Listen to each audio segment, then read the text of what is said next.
Pernah nggak sih Anda baca sebuah cerita yang rasanya udah familiar banget, tapi tiba-tiba Anda nemuin sebuah makna yang sama sekali baru, yang selama ini nggak pernah kepikiran? Nah, ternyata banyak banget loh kisah-kisah yang kita kenal itu menyimpan rahasia, yang sebetulnya cuma nunggu untuk kita temukan. Coba deh, lihat gambar ini. Ya, sekilas ini cuma sekuntum bunga, sesuatu yang kita semua tahu. Sederhana, gampang dikenali. Kita lihat ada kelopak merah, tangkai, daun. Udah, gitu aja. Tapi, apa iya cuma itu aja? Tentu bukan. Kita semua tahu, di balik wujud fisiknya, bunga mawar merah ini punya makna yang jauh lebih dalam.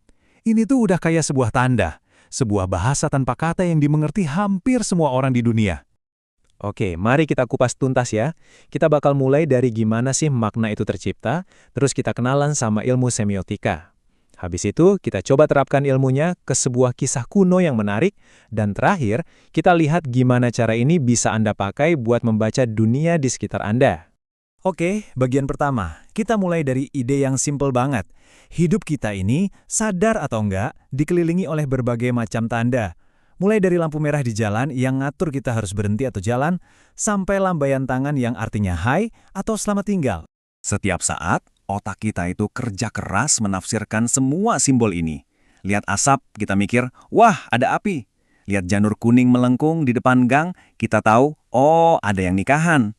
Ini tuh bahasa tak terucap yang bikin masyarakat kita bisa jalan. Ini fundamental banget dalam cara kita berkomunikasi. Nah, ternyata ada loh bidang ilmu yang khusus mempelajari semua ini. Di bagian kedua ini, kita akan kenalan sama yang namanya semiotika. Ini adalah ilmu yang dirintis oleh para pemikir hebat, salah satunya Ferdinand de Saussure. Gampangnya gini deh, semiotika itu ilmu tentang cara kerja makna. Ilmu ini ngasih kita semacam toolkit buat membedah gimana sesuatu, entah itu kata-kata, gambar, atau bahkan seekor semut dalam sebuah cerita, bisa mewakili sebuah ide yang jauh lebih besar dari wujud aslinya. Jadi, poin kuncinya tuh di sini. Menurut Saussure, setiap tanda itu punya dua bagian yang nggak bisa dipisahkan. Ada yang namanya penanda. Ini bentuk fisiknya, kayak warna merah di lampu lalu lintas, atau tulisan MAWAR. Terus ada petanda. Nah, ini konsep di kepala kita yang muncul seperti perintah untuk berhenti. Atau bayangan tentang bunga yang cantik, romantis. Keduanya nempel terus. Oke, sekarang bagian yang seru. Mari kita coba pakai kacamata baru ini. Di bagian 3, kita bakal bedah salah satu kisah paling terkenal dari Al-Quran, tapi dengan cara pandang semiotika. Anda mungkin pernah dengar ceritanya. Jadi Nabi Sulaiman bersama pasukannya yang luar biasa besar, isinya manusia, jin, dan burung, lagi berbaris melewati sebuah lembah. Dan di lembah itu ada koloninya para semut. Tiba-tiba, di tengah keramaian itu ada yang bersuara. Sebuah peringatan. Seekor semut ngomong ke bangsanya. Nabi Sulaiman yang punya mujizat bisa ngerti bahasa binatang, dengar itu semua dan beliau tersenyum. Kelihatannya sih cerita yang manis ya, tentang kekuasaan dan belas kasihan. Tapi, coba kita gali lagi. Nah, dengan semiotika, setiap elemen cerita ini jadi sebuah tanda. Semut itu bukan lagi cuma serangga kecil. Dia jadi simbol kepemimpinan yang sigap dan peduli. Peringatannya, itu tanda tanggung jawab sosial yang tinggi. Dan senyum Nabi Sulaiman, itu menunjukkan kalau kekuatan sejati itu adalah kebijaksanaan untuk mendengarkan, bahkan suara yang paling kecil sekalipun. Tapi tunggu dulu. Ceritanya belum selesai. Ada satu detail lagi yang jauh lebih dalam. Sebuah petunjuk yang tersembunyi di dalam bahasa aslinya. Siapa sih sebenarnya semut yang ngomong tadi? Nah, ini dia yang bikin merinding. Dalam bahasa Arab, di teks aslinya, kata yang dipakai untuk semut yang memberi perintah itu namlatun. Dan itu adalah kata benda dalam bentuk feminin. Artinya, pemimpin semut yang cerdas dan berani menyelamatkan kaumnya itu adalah seekor ratu, seekor betina. Wow, detail sekecil ini langsung mengubah cara kita memandang seluruh cerita kan?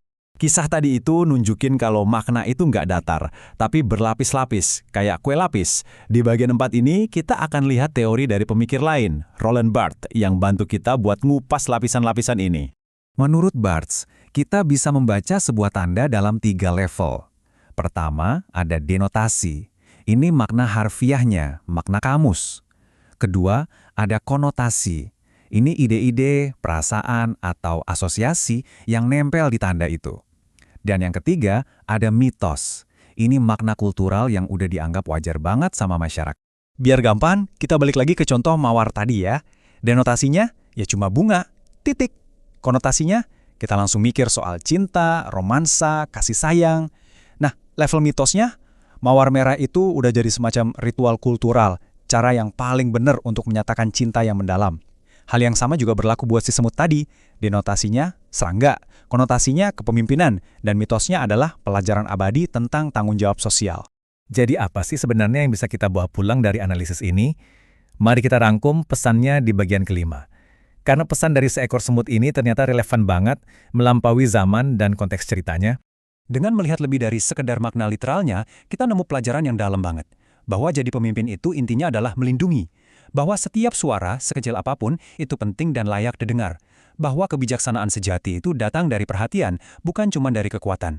Dan menjaga komunitas kita, itu adalah sebuah kewajiban yang sakral.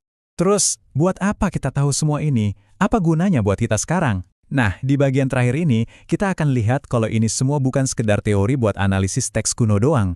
Inilah intinya. Memahami semiotika itu kayak ngasih Anda sebuah lensa baru, sebuah kunci serbaguna. Anda bisa mulai melihat iklan, film, berita, bahkan obrolan sehari-hari dengan cara yang benar-benar berbeda. Anda jadi bisa bertanya, oke, penandanya apa? Petandanya apa? Makna apa nih yang lagi coba dibangun di sini? Ini adalah alat untuk berpikir kritis, untuk memahami dunia di level yang lebih dalam. Jadi, sebagai penutup, saya mau tinggalkan Anda dengan pertanyaan ini. Coba deh pikirkan dongeng masa kecil Anda, mitos-mitos yang Anda tahu, atau bahkan berita utama hari ini. Kalau Anda coba pakai kunci semiotika ini, kira-kira makna tersembunyi apa lagi ya yang bisa Anda temukan? Dunia ini penuh dengan tanda, semuanya menunggu untuk dibaca.